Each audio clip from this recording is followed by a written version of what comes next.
Episode 2 की starting में हमें युग को दिखाया जाता है जो शांति से बैठ के चाय पी रहा था। तभी इस रूम के अंदर कोई आता है और ही आशा होती है, क्या आपने मुझे बुलाया? चाय पीते हुए युग इसकी तरफ देखता है और कहता है उससे, मैं देख पा रहा हूँ यहाँ पे मेरी पत्नी मतलब परवेश की शक्तिशाली योद्धा आ चुकी है। ये अपनी चाय पीने लगते है और आशा मन ही मन सोचती है, ये बहुत ज्यादा शांत लग रहा है, मैं इसका चेहरा पढ़ नहीं पा रही। आशा इसके सामने सिर झुकाते हुए कहती है, मुकुट की जय जयकार हो। परवेश के डुकाप के सामने सिर झुकाती युवराज। आशा सोचती अब ये युवराज नहीं रहे तो मुझे इन्हें डूक हेवन कह के इज्जत देनी चाहिए। देखो इस युवराज का नाम हेवन है लेकिन मैं इसे युग बुलाने वाला हूँ सीरीज के अंदर, क्यों मुझसे ज्यादा हार्ड नाम प्रोनाउंस नहीं होते। इसे युग ने इतर में हेवन बुलाऊंगा, समझ जाना अपने आप। युग मुस्कुराता है और इससे कहता है, मैं अनुमान लगा रहा हूँ तुम्हें भी पता है मैंने अपने युवराज का खिताब क्यों खो दिया। लेकिन आशा इसके सवाल का कोई भी जवाब नहीं देती। उस दिन आशा और इसका डर नाजदानी में पहुंचा ही था। तब क्या उसने अपने बाप के नकेर के ऊपर डोरे डाले? वो अपने पिता के नकेर के बेडरूम के अंदर घुस गया। ये सारी चीजें आशा और इसका डर एक न्यूज़पेपर को देखते हुए पढ़ रहे थे और आशा सोचती है, राजधानी में रहने वाले लोगों की हालत सही में बहुत ज्यादा अच्छी है। दूसरे औरत के पीछे जाने का समय इनके पास। न्यूज़पेपर के ऊपर क्या लिखा है हमें बताया जाता है, क्राउन प्रिंस से उसकी उपाधि छीन ली गई। युग कहते भरे तुम्हें चीज पता ना हो लेकिन अब इसके अंदर तुम भी कुछ भी नहीं कर सकती। आशा सोचते मैंने कभी नहीं सोचा था इस न्यूज़पेपर के ऊपर इसका चेहरा, इसके साथ मेरी कभी शादी होंगी। लेकिन आशा अभी भी बहुत ज्यादा शांत होती है। युग ही इससे कह देता है, क्या तुम मुझे सिर्फ ऐसे देखने वाली हो क्या? युग आगे कहता, तुम मेरा चेहरा देख के सही में बहुत ज्यादा खुश होंगे। और ये अपने मन ही में सोचता है, वो लड़की अपनी जगह भूल गई और मुझे पसंद करने लगी तो मुझे सही में बहुत ज्यादा प्रॉब्लम होगी। आशा कहते, इतना भी नहीं, मैं तुम्हारे चेहरे से घिन करती हूँ। युग भी नहीं, क्या? आशा फिर युग से कहती है, बड़े शरीर का नुकसान है कि इसे निशाना लगाना सही में बहुत ज्यादा आसान होता है और ये ताकत के साथ भी बढ़ जाता है। युग कहता है, आखिर तुम किसके बारे में बात कर रहे हो? तब युद्ध में लड़ रहे हम तब ना? ये आशा कहती है, हाँ। आशा आगे कहती है, मैं चाहती हूँ आपके जैसा शरीर हो मेरा, और ये लगभग नामुमकिन है। नामुमकिन नहीं कहना, तुम दोनों की जेंडर के कारण कमीनो। युग इसकी बातें सुनने के बाद कोई जवाब नहीं देता और सोचता है, ये तो एक ताजा सोच है। युग इससे आगे कहता है, ठीक है चलो फिर हम हमारे सौदे के बारे में बात करने थे। आशा कहती है, सौदा? युग आगे कहता है, तुम्हें क्या लगता है मैंने इसलिए तुमसे हाँ कर दिया कि मुझे तुम्हें देखते पहली नजर का ही प्यार हो गया? गरज सोचे तुम्हारी। आशा सोचती इसका कोई और मतलब का काम है क्या? युग सोचता है सही में ही इस घटना से बहुत ज्यादा खुश लग रहे। फिर युग इससे कहता है कि जब मेरे पिता ने मुझसे युवराज का अधिकार छीन लिया तो मुझे एक आखिरी मौका दिया इन्होंने। 3 साल के लिए राज्य की नक्शा करो, जो मैंने किया इसके लिए माफी मांगो और मुझे फिर से युवराज बनाया जाएगा।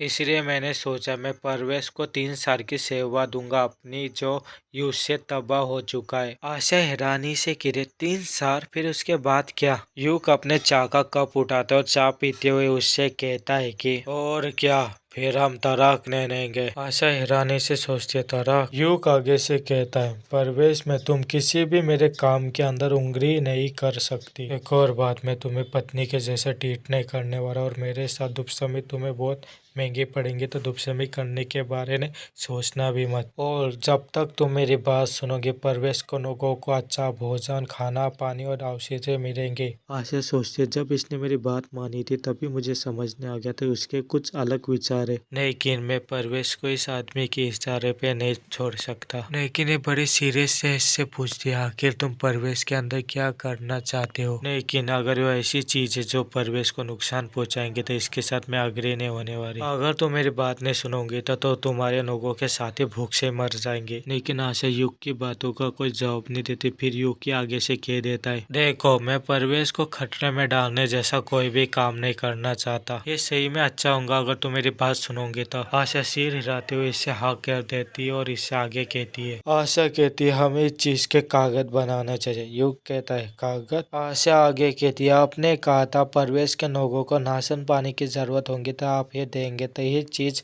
कागज के ऊपर लिख के मुझे दो। युग कहता है आगे, मुझे तुम्हारे जैसे लोग पसंद है जो शब्दों को हल्के में नहीं लेते। युग आगे कहते हम दोनों शादी के जोड़े में सही में बड़े अच्छे लगेंगे। आशा कहते आपका मतलब है कैसे जोड़े से दोनों का काम होने के बाद वो दोनों अलग हो जाएंगे। युग इसकी बातें सुनने के बाद मुस्कुराता है। युग कहता है हाँ मैं तुमसे वही कह रहा था, हम पहले से एक जैसे हैं। युग और आशा के बीच में एक समझौता हो जाता है, मैं तुम्हें दिखा देता हूँ एक बार। युवराज हेवन मतलब युग। पहला, परवेश में जो खाने की प्रॉब्लम है इसे सॉल्व करना। दूसरा, परवेश के खेतों में अच्छे दाने डालना। तीसरा, शाही घराने के डॉक्टरों से 2 साल तक कभी भी इलाज करा सकते हैं। और आखिरी, यहाँ की टूटी हुई चीज को खर्चा करके दोबारा बनाना। हम एक नए कैरेक्टर को देखते हैं जिसके सिल्वर हेयर होते हैं और कहते हैं इसने बड़े अच्छे तरह से कागज के ऊपर चीजें नहीं किए और इसको मैं सिल्वर हेयर बुलाऊंगा। सीरीज के अंदर मैं इसे सिल्वर हेयर बुलाऊंगा। युग कहता है कभी भी इसका फायदा नहीं उठाया जाएगा। सराकर कहता है युग कहता है इसका कभी भी फायदा नहीं उठाया जाएगा। और इन बाकी औरतों का क्या होगा जिन्हें हमने चूज किया था, युवराज कह रहे। युग कहता है ये सिर्फ 3 साल की रहे और ऐसा ऑफर हमें कभी नहीं मिलेगा फिर से। सराकर थोड़ी हैरानी से कहता है ऑफर? युग सिर्फ मुस्कुराता है और सोचता है इस कीड़े को कुचलना, इसके कारण मैं इस हालत में अंदर आ गया। युग को 15 साल की उम्र में युद्ध भूमि के ऊपर भेजा जा रहा है। युग की माँ के मरने के बाद इसकी सौतेली माँ महारानी बनकर युग के मरने की नाना देखने लगी। युद्ध भूमि के अंदर मैं लड़ता ना, लेकिन मैं आखिरकार जीत के बाहर निकल गया। ये शायद इसके कारण होगा, इस दिव्य आशीर्वाद के साथ मैं पैदा हुआ। युग के राज्य में आने के बाद हर तरफ खुशी और म्यूजिक चल रहा था। युद्ध भूमि के अंदर अपने दुश्मनों से खून से नहाता है। इसके आंखों में 2 सूर्य चमकते हैं। हे सुंदर युद्ध के देवता। युग को देखते हुए बाकी के लोग कहते प्रिंस युग अमरनाथ साम्राज्य के मान नक्शक। हमें इस राज्य की दूसरी महारानी दिखाई जाती है और इसके पीछे राज्य का दूसरा प्रिंस। और मैं इन दोनों को कमीनी और कमीना कहने वाला हूँ, तुम लोग समझ जाना, कमीनी और कमीना। कमीनी सोचते मुझे ऐसा कुछ करना पड़ेगा जिसके थ्रू मेरा बेटा राज्य का राजा बन सके। कमीनी महाराज के साथ घरे में रही और नौती हुए की थी। जब मैं सो रही थी तब ये मेरे रूम के अंदर घुस गया था। युग चिल्लाते हुए कहता मुझे ये भी नहीं पता था वो इस कमरे के अंदर है। ये कमीना महाराज चिल्लाते हुए कहता अपना मुंह बंद न करो, तुम्हारे अंदर इतनी हिम्मत आ गई है क्या तुम मेरी औरत के पीछे हो। महाराज इसकी तरफ उंगली करते हुए कहता है कारेश्वर हेवन मतलब युग, मैं तुमसे युवराज होने का अधिकार छीनता हूँ अभी से। ये सब तो पास का सीन था। प्रेजेंट में युग कहता है ये जरूर क्वीन की प्लानिंग होगी, जो चीज इसे तकलीफ देने वाली आगे जाके इसे एक साथ खत्म करने का। सराकर कहता है ये चीज बताने के लिए शुक्रिया, लेकिन अभी ये सिर्फ कुछ ही समय के लिए प्रिंस बन चुका है। युग चिल्लाते हुए कहता है वो कमीनी का क्राउन प्रिंस बनाने की जगह खाली करने की कोशिश कर रहा है। मेरी सिंहासन सिर्फ मेरा है, जो कोई भी मेरे से सिंहासन छीनने की कोशिश करेंगे मैं उसे मार डालूंगा। मुझे अपनी ताकत ना जाने के दूर किसी और जगह के ऊपर बनाना चाहिए और इसके लिए परवेश एकदम सही जगह है। इस जगह के ऊपर एक कमीनी महारानी कभी पहुंचनी नहीं चाहिए। इस सिल्वर हेयर वाला बॉय मतलब सराकर कहता है कि आप सही कह रहे हो, परवेश ऐसे भी महाराज के अधिकार क्षेत्र से दूर है। युग आगे कहता है यहाँ पे मुझे परवेश की उत्तराधिकारी लेके जा रही है, मतलब देखो कितना अच्छा आशीर्वाद मिला मुझे भगवान के थ्रू। इसके सराकर कहता है लेकिन क्या सही में तुम इस लड़की के साथ शादी करने और इसके साथ तुम पहली बार मिले और ये लड़की किस प्रकार से हो सकती है। युग किससे कहता है ये पहली बार नहीं था। सराकर कहता है क्या? फिर युग आगे कहता है, युग मुस्कुराता और कहता है मैं ही इस औरत के साथ पहले भी मिल चुका हूँ।